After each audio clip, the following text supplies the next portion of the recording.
The night was thick with shadows when the girl was left behind. The tribe had made their decision, swift, cold, and irreversible. She was too weak, they claimed, too curious, too different. In their eyes, she was a burden. So, under the dim glow of a fading fire, they abandoned her, walking away without looking back. The silence that followed was heavier than the footsteps receding into the wilderness. Her name was Amara, barefoot and trembling. She clutched the small pendant her mother once gave her, a carved stone with a symbol only she seemed to value. It was all she had left, a memory pressed into stone.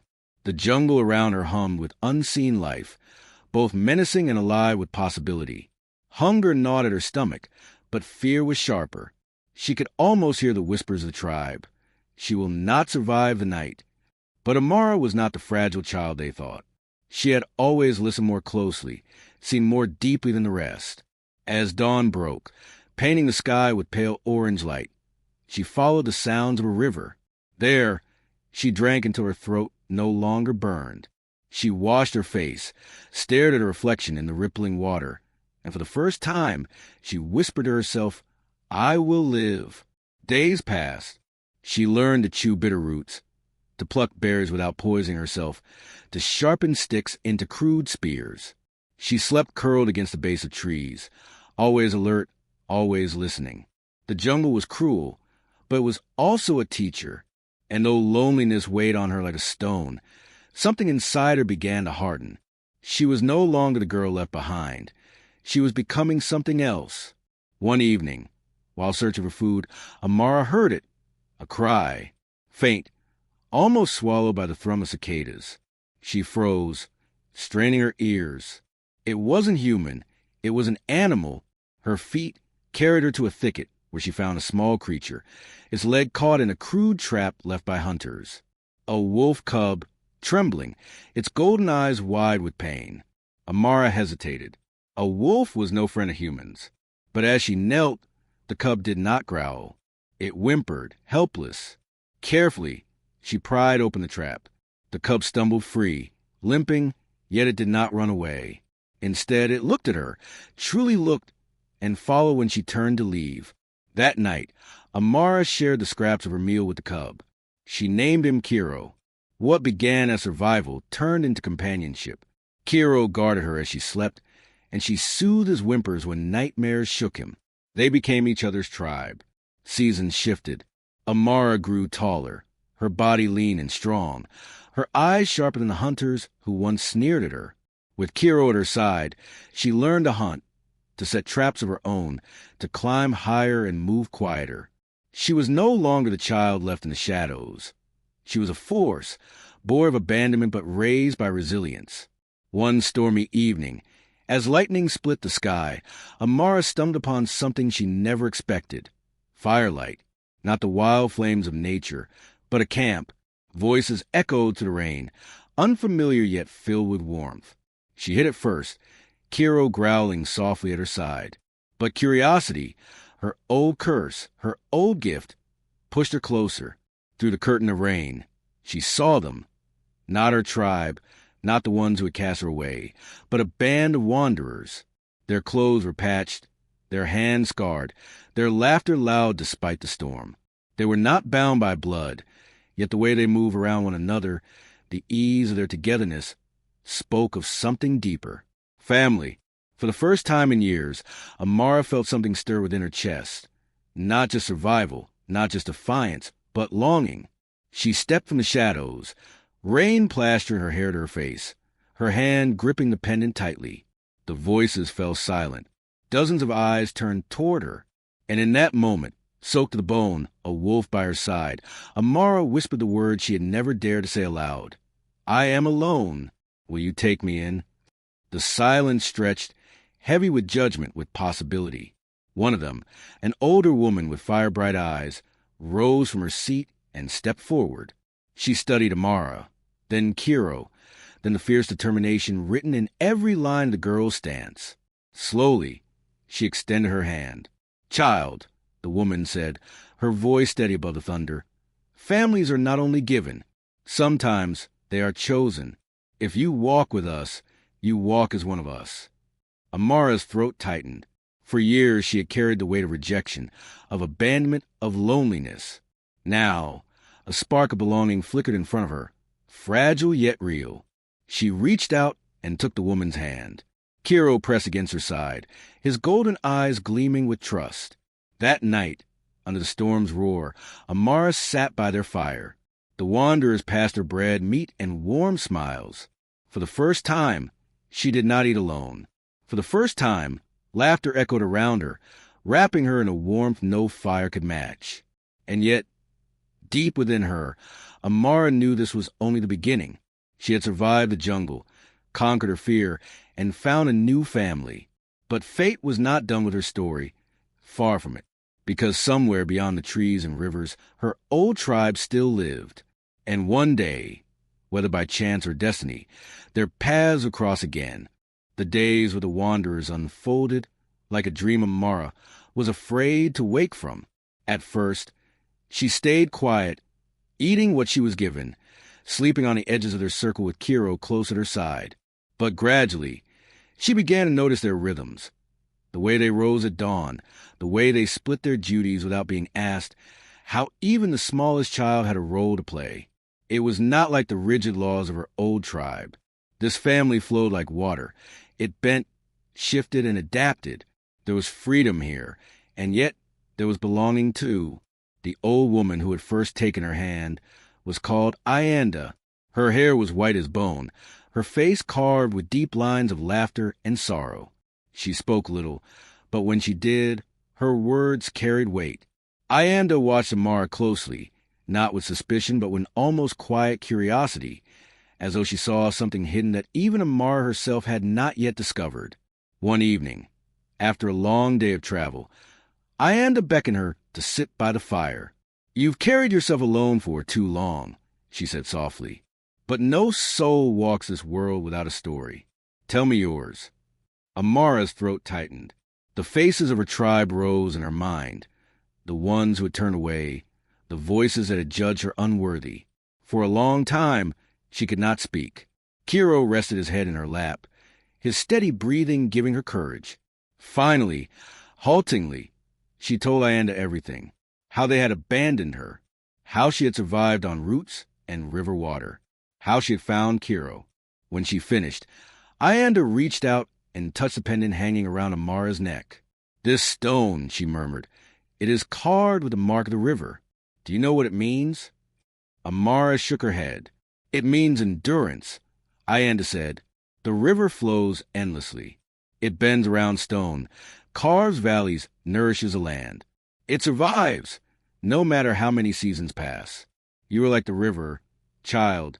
Abandoned, yes, but never broken." The words settled into Amara's chest like fire. That night, as she lay listening to the crackle of the fire and the soft snores of those around her, she realized something she had never dared believe. She was no longer alone. Time stretched on. Amara became part of the wanderers, not as a guest, but as one of their own. She learned to repair torn clothes with nimble fingers, to carry loads without complaint, to guard the younger ones while the hunters ventured out. She was strong now, stronger than she had ever been, and her strength was no longer just for herself. It was for them. The children especially clung to her. They followed her when she set out to gather berries, laughed when Kiro chased after their sticks, begged her for stories at night. At first, she told them little, but soon her tongue loosened, and she found herself weaving tales from the stars, from the river's song, from her memories of the jungle. The children listened with wide eyes, and for the first time, her voice was not dismissed. It was celebrated. But peace never lingers forever. One morning, as the sun bled gold across the horizon, the wanderers reached a clearing where smoke rose in the distance. It was not the smoke of a campfire. It was thicker, darker, curling into sky like a warning. The hunters returned with grim faces. "Raiders," they said. "They've burned a village. We must move quickly." Fear rippled through the group, but they did not scatter. Instead, they tightened their circle, checking supplies, holding their children close. Amara's chest clenched. She knew the cruelty of men who saw weakness as prey. She tightened her grip on her spear and looked down at Kiro, who stood bristling ready. As they moved through the forest, the echoes of destruction followed them. Cries carried on the wind, the acrid scent of ash. Amara's steps grew heavier with each sound. These raiders were not her old tribe, and yet they reminded her of the same coldness, the same heartless abandonment. But she was not that powerless girl anymore. That night, when the wanderers made camp by a riverbank, Ayanda pulled her aside once more. "You burn, child," she said quietly. "I see it in your eyes. You are no longer content to simply survive. You wish to fight." Amara swallowed hard. "They left me to die. I lived. I will never let anyone be treated as I was." Her hand tightened on the spear. "If the raiders come for us, I will not run." Ayanda's eyes gleamed in the firelight. "Then perhaps the river has led you to us for a reason. We are not just wanderers. Amara, we are seekers. We find the broken and the cast aside, and we give them a place. But to do that, we must be strong. And strength sometimes means standing against a storm." The word sank into Amara like roots taking hold of soil. That night, as thunder rumbled faintly in the distance, she lay awake, her heart pounding with both fear and purpose. Days turned into weeks, and Amara's place within the group deepened. She trained with their fighters, learning to wield not just a crude spear, but also a bow, a blade. Kiro grew larger, fiercer, his loyalty bound to her as tightly as her own breath. Together, they became a pair the others began to look toward when danger loomed. One afternoon, as they approached a dense forest path, they encountered a small figure stumbling from the trees. It was a girl, no older than 7, her face streaked with soot, her eyes wide with terror. She collapsed into Amara's arms, whispering a single word before fainting. "Raiders." The group tensed. Some argued they should turn away, avoid the danger. Others insisted they could not abandon her people. Amara held the child close, her heart pounding with a painful recognition. She remembered being left behind, helpless, unwanted. Her voice cut through the arguments like a blade. "If we leave her tribe to burn," she said, her tone fierce, "then we are no better than those who abandoned us, no better than the ones who cast me aside. I will not walk away. Not again." The silence that followed was heavy. Then Ayanda stepped forward, her staff in hand, her voice steady. "Then we go," she said. "Together." The decision was made, and as the wanderers moved toward the smoke, toward the echoes of terror, Amara felt the weight of destiny pressing on her shoulders. She had found a new family, yes, but now, perhaps, she was meant to become more than a daughter within it. Perhaps she was meant to be its protector, its shield, its voice of defiance against the cruelty of the world. Her grip tightened on her weapon. Kiro's growl rumbled low in his throat. The air smelled of ash and fear, but Amara's heart beat steady, her steps firm. She was no longer the girl abandoned by her tribe. She was a river, enduring, unbroken, ready to carve her own path, no matter what storm awaited. The sky above the forest was heavy with smoke and sorrow when Amara and the wanderers pressed forward. The cries of the frightened child still echoed in her ears, stirring memories of her own lonely cries years ago, the ones that had gone unanswered. But she was not that powerless girl anymore. She had lived through the abandonment, the hunger, the merciless wilderness, and had risen stronger than any of them could have imagined. Now she had something far more precious than survival. She had a family worth protecting. The burned village appeared like a wound carved into the land. Huts smoldered, their thatched roofs reduced to glowing embers. The air was thick with the stench of ash and grief. Scattered belongings lay in the dirt. Broken pots, torn fabrics, toys abandoned mid-play. And among the ruin, the survivors huddled, weary faces streaked with soot, eyes full of hopelessness. They looked like ghosts, clinging to life with trembling fingers. Amara's chest tightened at the sight. These people reminded her of herself, left broken, stripped of all dignity, yet still breathing. The wanderers did not hesitate. They moved among the survivors, offering food, water, blankets. Ayanda's hands trembled as she wrapped a shawl around a grieving mother. The children of the group passed out berries to the smallest survivors, their innocence softening the edges of tragedy. But Amara's eyes were not on the wounded. Her gaze turned to the edges of the forest, where broken tracks led away from the destruction. Raider tracks. Heavy, careless, confident. They were not gone. They had only moved on to another target.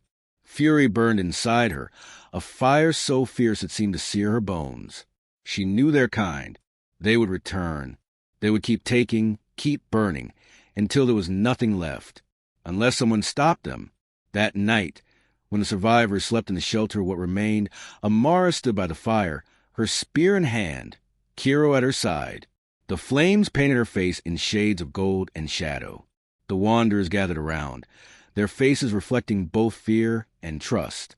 "I will not let this happen again," she said, her voice carrying over the crackle of fire. "Not to them. Not to us. Not to anyone else who cannot fight back. I was abandoned once. Left to die because I was seen as weak. But weakness is not in those who are cast aside. It is in those who choose cruelty, who prey on the helpless. I will not turn away from them. If the raiders return, we meet them not as victims, but as a river, enduring, unstoppable, carving our place into this world." Her words hung in the night air. Silence followed, heavy but alive. Then one by one, voices rose. "I stand with you." "As do I." "We fight." Until at last, Ianda lifted her staff and struck the earth with a sharp crack. "So it is decided. The river will rise." What followed were days of preparation. The wanderers trained the survivors in simple defense, teaching them to sharpen sticks, to build barriers, to move quietly and quickly. Amara trained harder than ever, her muscles burning, her focus sharpened like a blade. Kiro prowled the perimeter, his golden eyes scanning the trees for signs of danger. The children in the group looked at her with wide, awed eyes, as if she were no longer just Amara, but something larger, something unbreakable. On the 5th day, the forest shifted. The air grew heavy, the birds scattered. Then came the distant sound of drums, of laughter too cruel to be human. The raiders had returned. They came swaggering into the clearing with fire in their eyes, certain of their victory. Their blades gleamed in the light.